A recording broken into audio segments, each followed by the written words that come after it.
കാലങ്ങൾക്ക് മുമ്പ് ഒരു സമ്പന്നനായ അച്ഛന് 2 മക്കളുണ്ടായിരുന്നു. ഒരു ദിവസം ഇളയ മകൻ അച്ഛനോട് ഒരു അഭ്യർത്ഥന പറഞ്ഞു. എനിക്ക് എന്റെ സമ്പാദ്യഭാഗം ഇപ്പോൾ തന്നെ തരൂ എന്ന് അവൻ പറഞ്ഞു.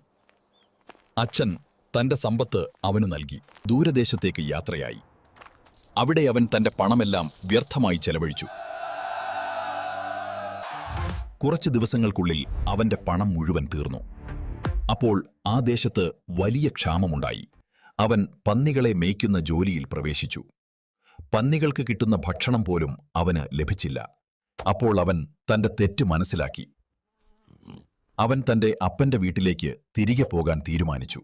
അച്ഛൻ ദൂരത്തുനിന്ന് തന്റെ മകനെ കണ്ടു. അവൻ ഓടിവന്ന് മകനെ ചേർത്ത് പിടിച്ചു.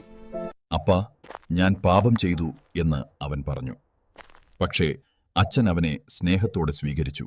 അവന് പുതിയ വസ്ത്രവും മോതിരവും നൽകി. അച്ഛൻ വലിയ വിരുന്നൊരുക്കാൻ പറഞ്ഞു. കാണാതായ മകൻ തിരിച്ചു വന്നതിൽ എല്ലാവരും സന്തോഷിച്ചു. നമ്മൾ തെറ്റ് ചെയ്താലും ദൈവം നമ്മെ സ്നേഹത്തോടെ ക്ഷമിക്കും. ഇത്തരത്തിലുള്ള ബൈബിൾ കഥകൾ അറിയാൻ ഡിജിഹബ് ചാനൽ സബ്സ്ക്രൈബ് ചെയ്യൂ.